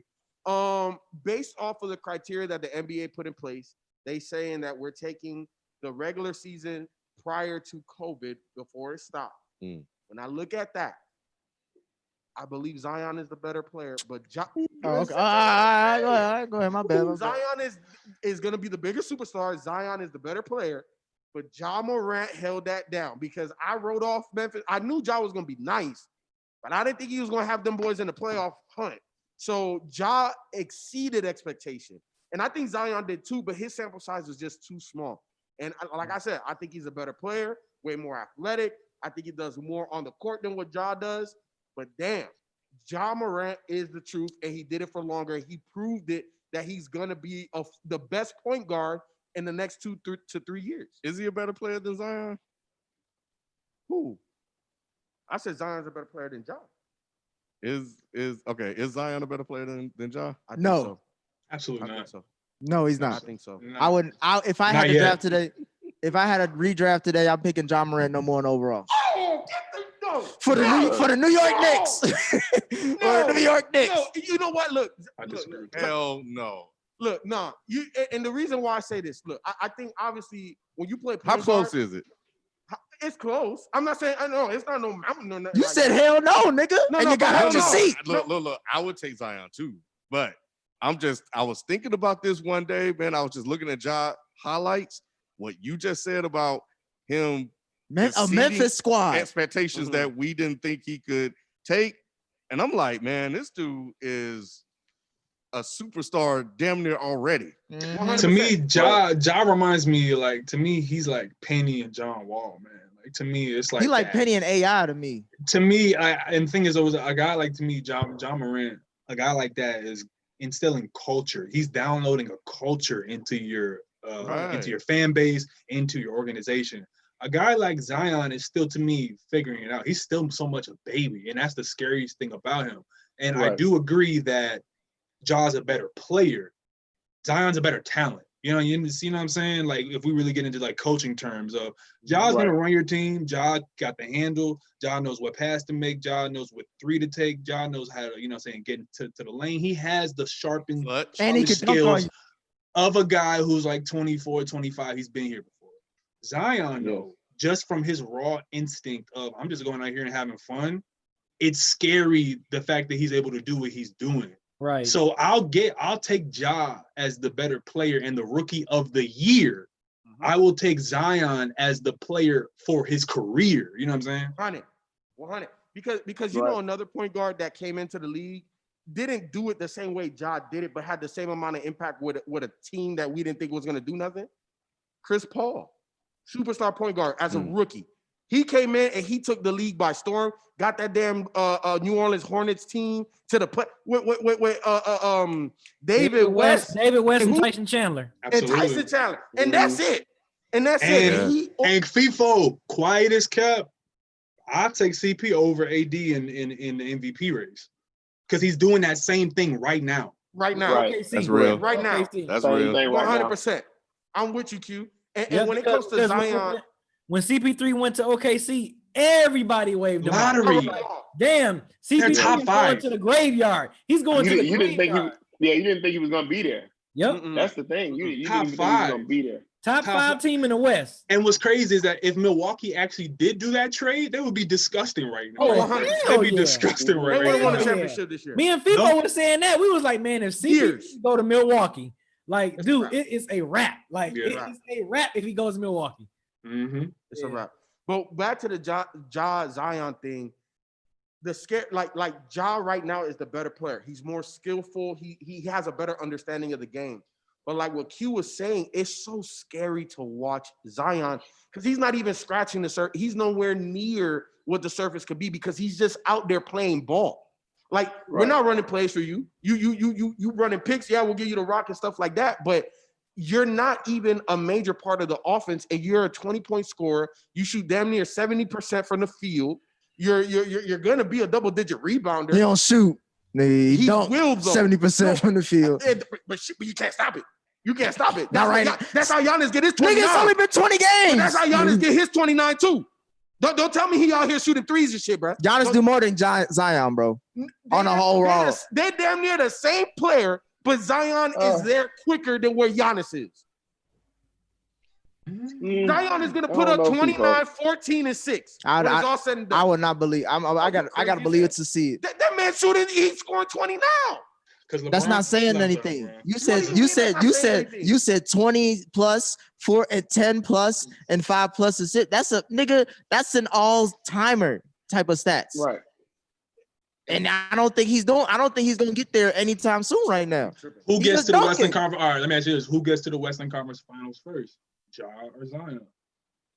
Zion, he got a better squad. Zion does. I would say Ja. I would say Zion only because he got a better GM. Dave Griffin has surrounded his team with a lot of talent, and he's made a lot of good plays. I don't trust Memphis just yet. I mean, they hit on Ja, but I think even to their surprise. Why don't you trust Memphis? Because they just hit on. Because I think it was. They don't put together some really good teams. Y'all don't like Jaren Jackson? They got some good young talent. They're just not there They don't yet. have anybody those that guys can. are nice though. Yeah, the Pelicans have a really nice nucleus right now. I know, but I just Memphis as an organization, they know how to build a team. They haven't built and do it a couple of different ways. I'm not saying they're incompetent. It's just in comparison to where the Pelicans organization. I'm only just talking about the organization. If you're talking about the player, I would say Ja. But as the organization that Zion is a part of, what they've already surrounded him off rip. Only because of David Griffin. Exactly. But if David Griffin wasn't there, if David Griffin was there, I'm going with Ja. I'm going with Ja. They failed Anthony Davis. They did. They failed Anthony Davis big time. They did. But I'm saying but David Griffin's there now, which makes a huge difference to me. But I'm going with Zion's rookie of the year. I'm going with Ja. I'm going with Ja. I mean, Ja. Oh, okay. Ja, my bad. Freudian slip. Y'all try to speak in your heart. Nah, y'all trying to use that inception shit, boy. Y'all getting in my head, nigga.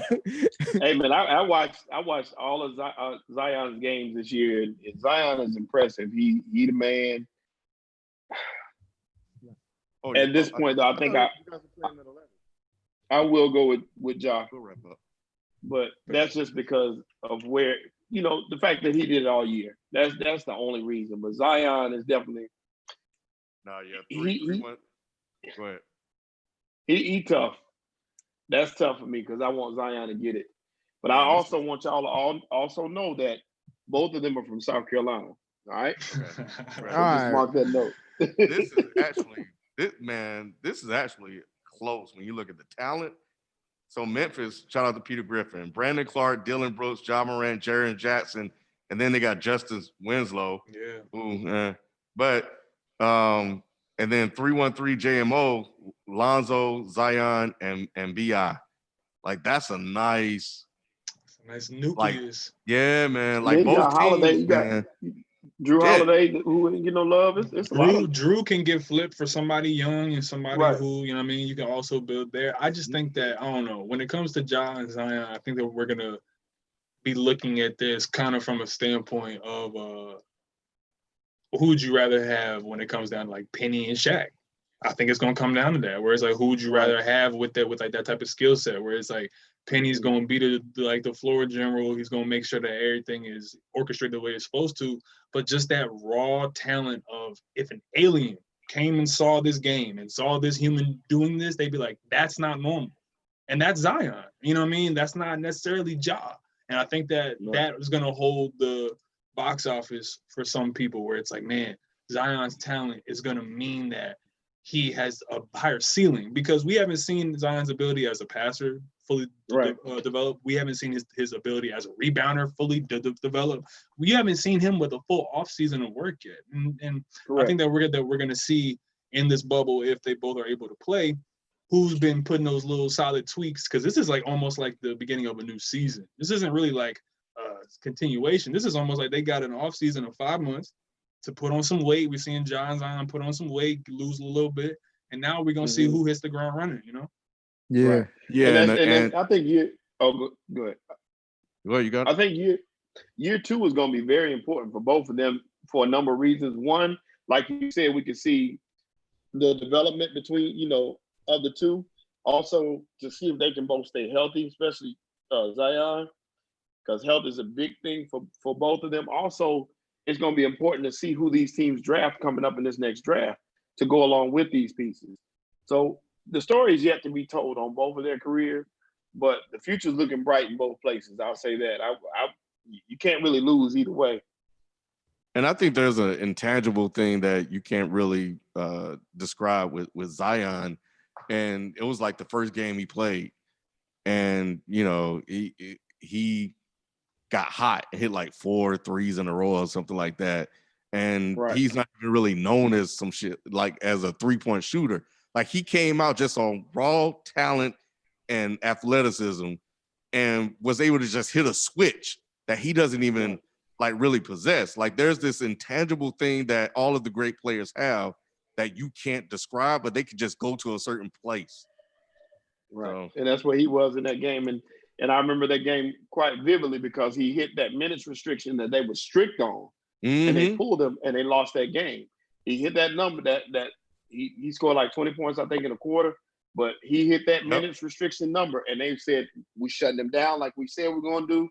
and they ended up losing that game. I forgot what they were playing, but they lost that game, and that was an amazing game. I think it might have been. Was it against Portland? It might have been some other game. I know they played Portland. It may have been Portland. It was against the Spurs, I thought. I'm thinking Portland. Well, it might. I can't remember. Yeah, it was one of the. I remember he was balling on Portland though. I saw that. Yeah. But yeah, it just reminded me. I remember when I saw LeBron's first game because first game I had my doubts. I was like, I had to see it to believe it, and I saw Zion in college, of course, like everybody else. But then I saw that, I'm like, oh nah. Yeah, no one's denying he's a talent. I just think that I'm not denying he's a talent. Just because he's not my preference, don't mean he's shitty. I'm just saying though, as far as like, you thought he was gonna be ass that first game. Okay, so yeah, I did it. It was the Spurs. He played against the Spurs. But that's what Zion is, though, man. Zion is like that kid, that like the little 5-year-old who if you give him a tablet or a phone, they'll have that joint running with 20,000 games and new backgrounds, a whole bunch of shit, right? Just the natural curiousness and the natural genius of the ability to find your way, right? Mm-hmm. And then to me, Ja is the guy who got to read the manual and still be great at it. Still be great at what you're trying to do, but Zion is just what's this? That's what it do? He's that on the court where it's like, yo, it feel right. You know what I mean? It feels right just watching him like make a skip pass in the middle of 3, split 2, and then get a layup. That like, come on now, like you can't teach. And obviously not to say that Ja's not out here like what 19, 20 dunking on 29. Yeah, he's a 19-year-old dunking on. So let's not do that. But you know what I mean? Yeah. So, but I do got to give it to Zion because that second jump is higher than Ja's first jump. Yeah, so that's what makes him, and Ja had.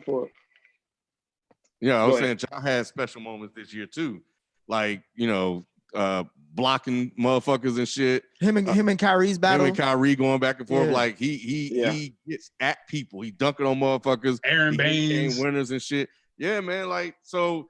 I love it, man. Like, I think this is like we pushing them both forward together, and I think it's great to have Ja and Zion in the league and, watching them succeed at a high level is going to be great and not pitting them against each other. So let me get y'all thoughts on most improved player. I'll just name the top 4 because I think that's the best ones, but we got Bam Adebayo from Miami. We got Brandon Ingram from the Pelicans. We got Luka Doncic with the Mavs. We got Jason Tatum with the Celtics. I would say honorable mentions. We got Trae Young with the Hawks, Pascal Siakam with the Raptors, and they even put Shai Gilgeous-Alexander on here as far as the Thunder. But to me, it's just the top 4: Bam, B.I., Luka, and Jason Tatum. Who do y'all got as far as most improved? That's pretty easy for me. I would say Bam. I think that Bam elevated that team, thanks to Jimmy Butler, of course, too. But he elevated that team to playoff status, and they played well above expectations. And I think he doubled his scoring average and, ended up with, I think, double-figure rebounds. So you can't argue against that. The record improved and his game improved. Like I said, he doubled his scoring average. He went from about 8 points a game to 16. And 7 rebounds to 10. So Bam deserved that award, if you ask me. 16 and 10, that's his award. I'm gonna go with Jason Tatum. I think his last year he averaged about 15, almost 16 points. This year he's averaging close to 24 points. So that's a big jump for me. And then on top of that, look at where the Celtics are at this year.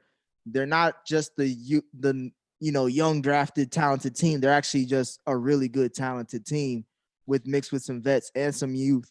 But Jason Tatum, he had his breakout party once he dunked on LeBron, and he's been scored, like he's been excelling since then as far as on a consistent basis. Before the season stopped, his last 5 games, he was averaging almost 30, and then like he was dropping, I think he had like almost 7 to 8 rebounds. Like he was balling the last 5 games before they shut down the season. So we don't know where his stats will be at if the season kept going on. And then I'm excited to see where he's going to do in these restart of the playoffs. So I'm going with Jason Tatum. I think he's the talent of the future. I think Brandon Ingram did increase a lot as far as how the Lakers kind of threw him out to dry within that trade.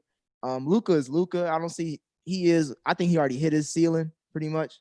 So that's not really saying much to me as far as him being on this list. But Jason Tatum, he's the standout for me. I think I'm gonna go with Brandon Ingram. Because I think a lot. Brandon Ingram, you had a lot of people questioning, once he was leaving, LA, leaving LeBron, what was he going to do? How was he going to hold up, out there and, out in New Orleans, and plus he went from I think 17 a game last season to 24 or 25 this season. So that's, most improved. But what can be more improving than that? I mean, I don't have no issue with Bam. Bam is also a good, because I was thinking about him too as well. But, yeah, I might have to go with Brandon Ingram, man. I think Brandon Ingram is definitely showing the upside that we was waiting for him, to show. And maybe he didn't get a chance to blossom like that way playing with LeBron, but he's definitely shown it this past season before Corona. So I go with Brandon Ingram. That's 3 different people for 3. So who you got, Q? Man, I really like Pascal Siakam. No, I'm joking. Let me get Brandon Hold on, Ingram. don't disrespect Pascal. Let me get Brandon Ingram probably as my number 1, and my co would probably be Tatum, because I think Tatum's fluidity with his handle and just his ability to get to the basket has gotten better this season. I think that he's not shying away from contact. He's put on weight, so I give the shouts, and this is from a Sixers fan, so I don't even really rock with Boston like that, but that boy is nice. And definitely number 1, Brandon Ingram, his isolation game, man, just absolutely, it's sickening. It's absolutely sickening. That jab you step, do not want to face that dude one-on-one now, dude. Facing up, he going hezzy right by you every time, and long enough to. He's long. People forget how long he is. I feel like that's something that no one talks about. He's got that KD length where he could just shoot over you. They were comparing him to KD when he came in the league. A lot of people was like, "Oh, he's a a second coming of KD or whatever." Once he gets to his full potential, and he's definitely showed that this season. And I'm like, yo, if that dude if he stay at it, and get better, he's gonna be damn near like another KD. He's incredibly unique as a player to me, because I feel like we haven't really seen a player as skinny as him. KD's skinny, but KD's bigger than that. He's damn near 7 feet. You know what I mean? Brandon Ingram's 6'8", 6'9" or something. Yeah. So he's a little bit, slimmer. You don't really see it. The frame is not as broad as KD's is. And he carries that weight, not scrawny, but you don't really see it. And for him to be able to be backing the guys down like this, feeling them out with their legs and just hitting turnaround jumpers and going right by them to the rim, and really, caring about defense when it's time, because I'm not acting like Brandon Ingram's a defensive dog by any means. He really don't care about it. But when he does care about it, I see the capability. And you see that when him, Drew, Zion, Zoe lock up, bro, it's issues. So I give it to Brandon Ingram on his ability to not only improve in the offseason, but to stay consistent within the season and not keep the Zion hype in the back of his mind. Because a lot of guys, wouldn't be really doing this with that. Because it's funny. I see BI as the closer for this team. Yeah. And as much as Zion is, that's why as much as Zion is there, you still need BI. Not as much, but you still need BI to win games. Zion can bring people to the games, but BI is gonna close it out. He's closing it out because he's taking all the shots. Every time he touches the ball, he's not leaving his hands. So because he could get bounced out real quick. Oh yeah, he's not passing that thing. The Lakers told him it ain't shit sweet. We don't care where he got drafted. I don't know if y'all remember Armand Gilliam, but they used to call him the black hole because if he got it, it ain't coming out. That's kind of how BI is right now. I watched that same game when Zion was going off. Brandon Ingram is the only person that could stop him that night, and he did. Hey, Nick. Yeah. I know you had mentioned Luka. I mean, about him, I didn't know he was in the running for most improved player. I feel like because he. But, go ahead. My bad. But the thing about Luka, though, I know a lot of people, and I'm just talking to people that talk about basketball or social media, they be like, "Oh well, yeah, Luka already hit his ceiling."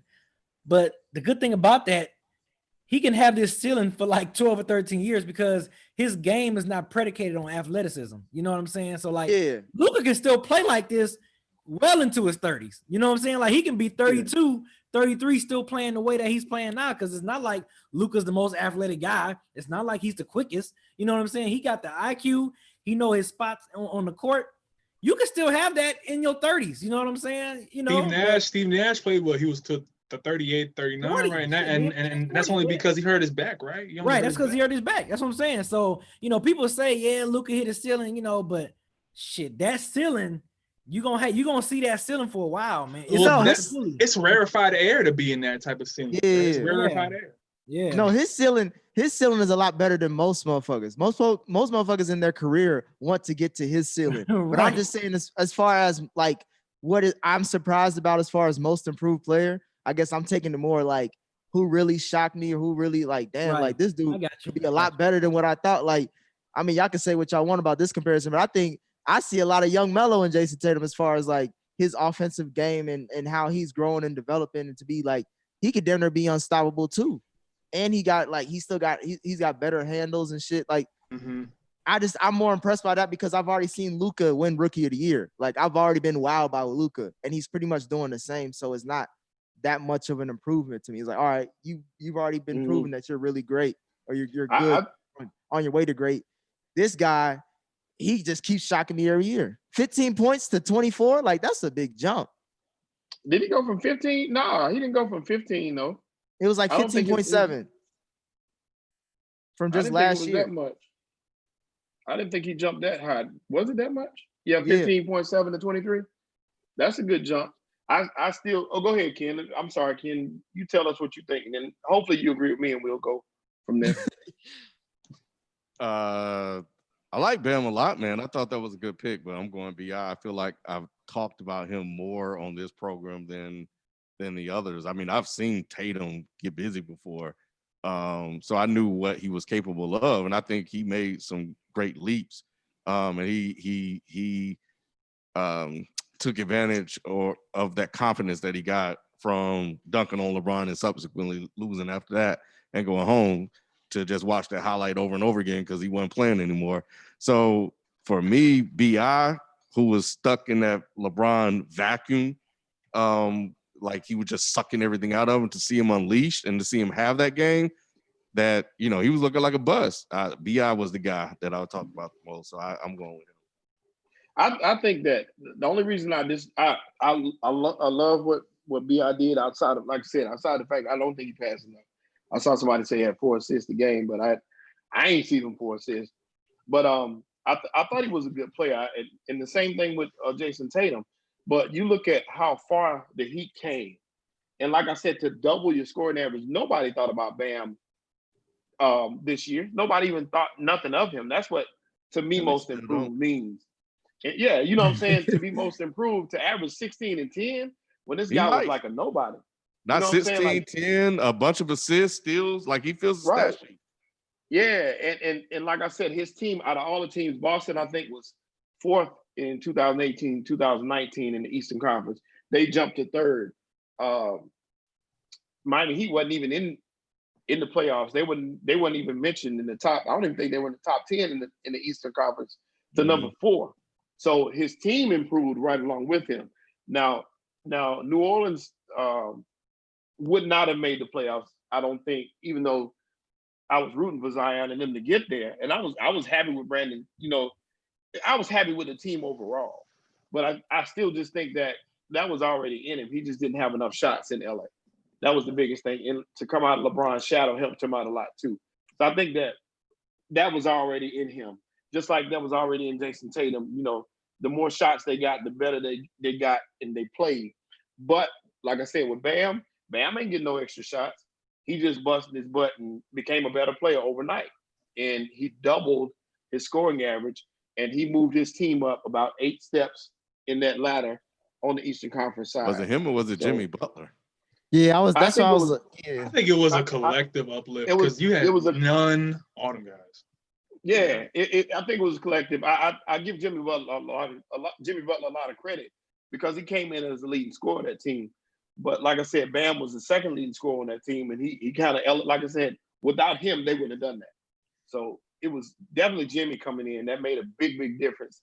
Changed the attitude of that team. But once again, I think he was just most improved.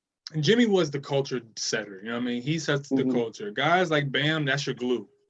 there's a difference. Not every guy who's such a culture is gonna be your glue guy. Draymond, you could say he is Warriors culture, but that's Steph. You know what I mean? But Draymond's the glue. You know what I mean? On the court versus the organizational inner workings and how you run a team and how you keep players quote unquote in line and whatnot, right? Guys like Bam are gonna be the glue for a Miami team as long as they can stay healthy until he retires. Because I remember I was watching JJ Redick talking about to Duncan Robinson and Myers Leonard. I think it was Myers Leonard who came over to Bam when he was at like 1 for 8 throughout like the first half of a game. And Myers Leonard came over to him and said, "Dude, you are the only reason why we are down 4. You've been getting every rebound. You've been getting every block that we need. You've been locking up the best players, switching multiple positions. That's something that a big man we have to give the credit to. 1 through 4, being able to switch that is ridiculous for Bam's size. And I think that you can attribute Jimmy coming to the record coming up, but you can't discount the fact that it's guys like him, Harrow, guys like Nunn, Robinson, who have all put in the work and who have all contributed towards him even being in consideration. But he cannot be discounted because for him to be that big, switch that many positions, be that all over the floor, still be assigned a offensive responsibility, that's not easy, fam. And that's really something that should put him in the top 3, top 4. Yeah, I feel that. Moving on to 6th man of the year. I'm gonna read off the first 4 names because the rest probably don't. It gets real dicey after that. But we got Dennis Schroeder for the Thunder, Montrezl Harrell with the Clippers, Lou Williams with the Clippers, and Derrick Rose with the Pistons. B, who you got? Dennis Schroeder? No, I'm gonna stick hometown, man. Derrick Rose, man. Derrick Rose. The only difference is that I think the other guys you mentioned, I think they playing on playoff teams where we're not a playoff team, obviously, but yeah, fuck it, man. Derrick Rose been balling, man. He balled better, more than what I expected. Because usually sometimes whenever we get players that come to Detroit, they never really ball out like that. Whenever when we get like former All-Stars or like superstars or whatever. I got Iverson. Yeah, right. Tracy McGrady. And Iverson had a nice ass bounce pass before he bounced out the league. You know what I'm saying? So long ass bounce pass he had. Right. So when Derrick Rose came to us, I'm thinking like, oh man, we getting damaged goods. Rap. Yeah. Rose been He getting more than damaged, boy. He been that box been broke. No, but not the way he played this year for us. I mean, unfortunately, we're not in the playoff hunt. It would definitely have been way more impactful if we was a team that was fighting for a playoff spot. But no, man, Derrick Rose, man. Derrick Rose. I gotta stay with the Pistons. Derrick Rose was balling this year, man. I gotta stay there. Oh wow. Christian Wood was balling too, but that's I was gonna say Christian Wood. That's what I thought. I was gonna Christian say Wood was balling too Wood. for y'all. Yeah. Yeah. Yeah. I don't think Christian 13 Wood. and I mean, 6. once Drummond got traded, and Christian Wood was like, all right, he was slotted into the starting lineup, but yeah. Christian Wood, he's our future. I think he's definitely going to be like our future, one of our future front courts for the years to come. But Derrick Rose, I'm going Derrick Rose. Shit. I'm gonna have to go with Luke Kennard because Yo, just to stick with that Pistons right, game. right. Luke Right, Kennard. that's what that's going to do it for this week's episode. Exactly. Yeah, I'm in the same week. We can close this shit out right now. I was trying to make me feel Luke good and Kennard. stick with the Pistons. Hey, Another thing too about people don't realize about Derrick Rose this season, they had compared like his efficiency numbers during his MVP season to his season now, and it's damn near like on par as far as his efficiency this season. So yeah, man, if his efficiency is like MVP in 2010, then damn it, he should be 6th man of the year. Shit. I feel like. Now go ahead, Sheldon. No, I was just gonna say seriously. I think these two may cancel each other out, but I think it's Montrezl Harrell. If you ask me, I think that he's the heart and soul of that Clippers team, and he really held them together this year on the defensive end, and he got all those garbage points. I don't remember what he averaged. I think about 17 or 18 a game or something like that. But for the most part, you knew he was gonna get the big rebound. He was gonna get the big assist. He was gonna get the big stop on defense. Montrez did his thing. Now, of course, you got Lou Williams coming off the bench too. And of course, we know what he do. He's been doing it. But I just think Montrez is the heart and soul, like Q was talking about earlier with talking about Draymond. That's who Montrez is. Montrez is this year's Draymond Green, and I think he's that without the extra baggage. So Montrez to me is my vote. Yeah, I'm gonna agree with you, Shelton. I think it's Montrez. I feel like this award should be renamed the Lou Williams Award though, because how many times this motherfucker won it. But I think Montrez, I won't say he's the heart and soul. Unfortunately, the heart and soul of the Clippers is a nigga who ain't got much soul, and that's Kawhi Leonard. But I like his presence on this team. It doesn't feel the same without him. I would feel like as far as that the grittiness and the grunt work that I think this team needs to in order to beat a team like the Lakers, because I feel like you got to outwork them. I feel like that's what the Clippers have with Montrez, and I think he showcased that, and I guess in practices and stuff like that he's working on his 3-point shot too. So when we get back from this restart, I will want to see if he's expanding his game shooting range as well, and that'll make the Clippers even more dynamic. But I will go with Montrez.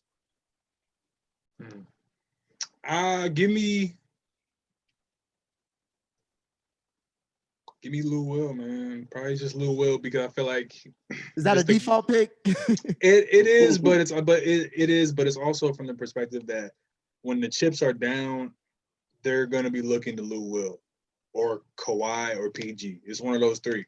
And I think that the odd man in to take over a lot of these games in the bubble is gonna be Lou Williams. Because I don't think that guys really have the bench to mess with the Clippers bench for real. Mm-hmm. Lou Williams is dynamic. I think that he's a great enough scorer to carry the load when a guy like Paul George inevitably shoots like 6 for 20 from the field in the playoffs.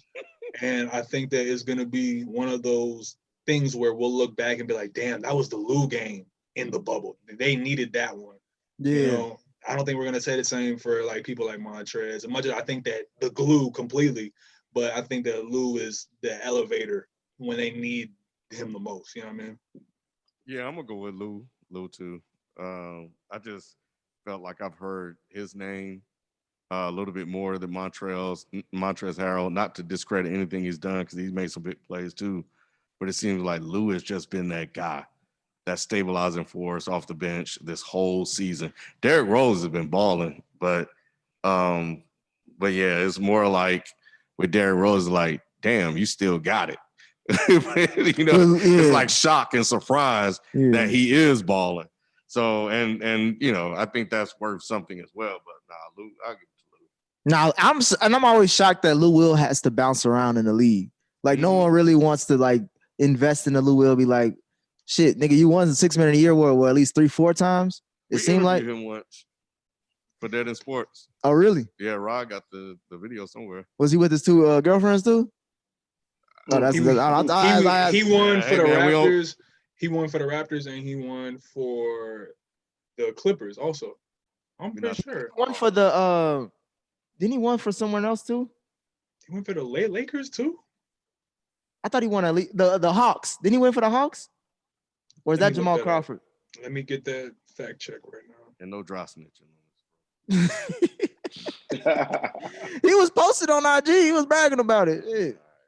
He's won it 3 times. Oh wait, no, that's Jamal Crawford. No, Lou Williams has won the award 3 times. He's won it. Yeah, Lou won it in 2018, 2019. He won it in 2017, 2018 season, and Lou won it 2014 for the Raptors. Like I said. Yeah, he's just a dog. He's a dog for real. Last but not least, Defensive Player of the Year. Right now we got the top 4, or the top 5 is Giannis number 1, AD at number 2, Rudy Gobert at number 3, Patrick Beverly 4, and Joel Embiid at 5. Kawhi Leonard's an honorable mention at 6. But those are play half this season. Joel Embiid. Yeah, he don't get nothing. I'm a fan of the Sixers. Joel Embiid. That's crazy. Ben Simmons deserves that over Joe. Ben Simmons is number 9, I think. Yeah, absolutely. This was tough. Give me Giannis, man. I'm gonna say AD. See, I was AD, right? Right. I thought about it. And Does he really take anybody out the game? I just think that he's the anchor to me. Yeah. He's the anchor to me. It's like it's But not do you like put him on anybody though? You put him in the paint, and then you put AD in the paint, and then you force all traffic into the paint, and then you force him into the wall of Dwight and AD the way that they did Giannis last year against the Bucks. That's what they're trying to do. So, and you're seeing AD, him, and JaVale get record blocks. So it's like I have to give it to AD just for his ability to switch positions. He's not going to take a guy out the game per se, but he's going to make sure that every little guard, every Dame that thinks about coming into it's not going to happen. He's the anchor, man, and I guess Giannis is sometimes a little bit more flashier with his defense. It feels like, to chase down blocks or whatnot, but there's just something stabilizing about AD that you can't really like describe when people hear it. They're like AD, but nah, like this dude is like changing the game for the Lakers. Like when he's on the court defensively, he's averaging almost 3 blocks a game, I think. So yeah, Q, I think I'm gonna ride out with you on that one. Who you got, B? I think we might have the third player in NBA history to win both MVP and Defensive Player of the Year in the same season. And I think Giannis is gonna be that third player to do it. You might be right. I agree with you. I think Giannis, he's just more flexible with who he can guard than I would guess with AD. I feel like if you move AD outside of the paint, you're leaving the paint exposed. If he's the anchor, then that's what you're trying to anchor is the paint. But Giannis, he can get small forwards, he can get power forwards. He may even do a center if need be, but on a switch. But yeah. I just like his defensive prowess and how he can just be agile. Like whoever I got to guard and take out the game, I could do that easy. Yeah. Can y'all guess the other two players that did that before? That won MVP and Defensive Player in the same year? Michael Jordan is one. Who's the other one? David Robinson. Hakeem Olajuwon. Yep. Hakeem, yeah. Yep. I knew Ken with that. He got all the Hakeem Olajuwon stats. Jordan and Hakeem were the only two players in NBA history to win MVP and Defensive Player in the same season. I think Kobe deserved that in 09, but that's just my opinion. That's just my personal. Sheldon, who you got? It's probably gonna be Giannis. I agree with B. I think Giannis may deserve it, but I'm a Rudy Gobert Defensive Player of the Year fan. I just think he's consistent down there. He off the list off of what he did. He off the list what he did to Donnie Mitchell, bro. I'm cool on that nigga. He got it. He the one. He shut down that. That was his defense. Yeah. Hey, they say shut down the whole league. He shut down the whole damn league. Right? He's the one that started this whole. Rudy Gobert. They say Gobert's defense is contagious, man. Yeah. Oh man. Yeah. I'm done. I got to give some love to Pat Bev because I just love how he ain't scared of nobody and how he had LeBron shook. Couldn't even get a shot up, boy. I can't wait till they play in the man. If the season starts, that's the only thing I can honestly say I'm looking for. I don't think it probably should start, but if it does, I can't wait for that matchup. Yeah. Just for that, you're right. That's must see TV. Mm-hmm. But yeah, we rounded out the top awards of the year. I guess we'll get our answer probably by the end of this restart, or maybe. Yeah, I suppose so. Yeah. But is it gonna come before then or after? When are they gonna win? Are they gonna do it after? They've been doing it after the finals the past couple of years. Yeah, just to have something to talk about after the whole shit. Cool. Well, Q, man, appreciate you stopping by, man. Bringing the spirited debate to the show. For sure. And a sermon as well. But we got 2 for 1. Yeah, we needed that. So just getting the spirit, you know what I'm saying? Yeah, I see. I knew he had something to say when he was like, "Yo, man, I need in." All right. I was like, that's it. I asked him a question like, "How you feel about the NBA?" He was like, "My brother." He put his hands together. I was like, "All right, let me sit back. Let me sit back and let my niggas speak. Boy, you got something to say." Man, messed around, turn this shit into a Nick Cannon podcast. For He was everybody gonna take the get polo hat, canceled. put a tournament on. Everybody get canceled up in this month. No, ain't doing that. Hell no. Man. Anyway, all right. Well, that's gonna do it for us this week. We'll catch you guys next time. We out. Peace. Peace. Peace. Hey. I'm about to say, FIFA, I'm about to watch you live, boy. Shit. This nigga had to leave. He left us to go play Madden. I know, right? But all right, y'all. Appreciate y'all for having me on. I'll check y'all though. Appreciate, Right. yeah. Hey, Come through anytime, appreciate you, bro. man. For sure. Just let me know and I'll come through. All right, bet. Bet. Go ahead, next. Hey, how can I watch FIFA? He's on what now? He on Twitch. I'm about to see you the link, Sheldon. Okay. Actually, hold on. Let me see.